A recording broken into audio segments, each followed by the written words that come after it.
There's Rocksteady, King of the Pit TV, signing in and signing out. We just listened to Time Is Up by Havok. It was recommended on the Patreon via RIP, The Punishment Due 0. Is it 05? It is 05. So thank you very much for that. I appreciate that. Man, where do I start? So, I heard this record. I didn't hear it in its entirety. I heard maybe the first 2 songs of this record on YouTube.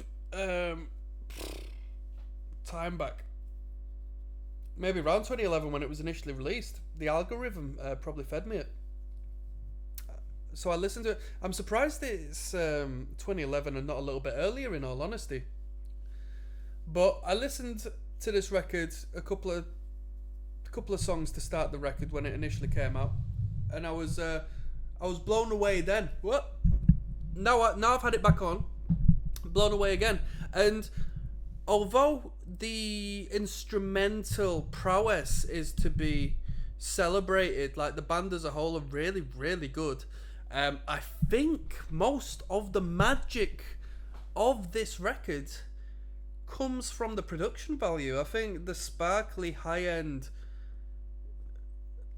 evident amount of time that's been invested into creating the product as far as the sound engineering is concerned, I think that's where the magic is. Really good. Riffs on riffs, grooves on grooves, great vocal lines, great lyrical content, a couple of music videos. I thought the music video songs in particular were actually arguably the worst on the record, because I think they strayed off of what made this record magical, and that was just sort of like the free form, just riffing thrashtastic ideas. But you know, that's not to say when we weren't listening to music videos we weren't getting that, like those hooks and those choruses in the tracks. We definitely did. The lead guitars were fantastic, the drumming was fantastic, the bass was played finger style, which was magical. Vocals, they were good, I enjoyed them, but I wouldn't go as far as saying fantastic. Did this band reinvent the wheel? Not necessarily, but I feel they are with the times. People say, oh, it sounds like an 80s band, I don't know, give it an 80s production and I'll answer that. But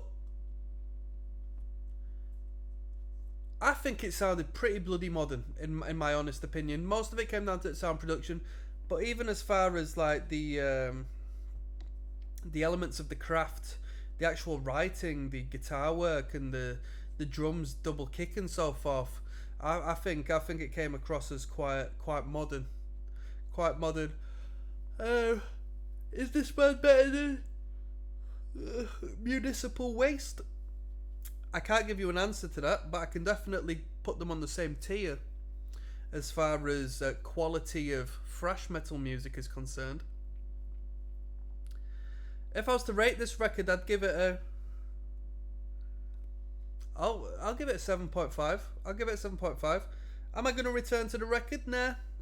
It's rare that I do return to music I listen to the channel, because, you know, not only do I not have the time, but it takes something very special to take the finite amount of time I've got to listen to music and have it on repeat.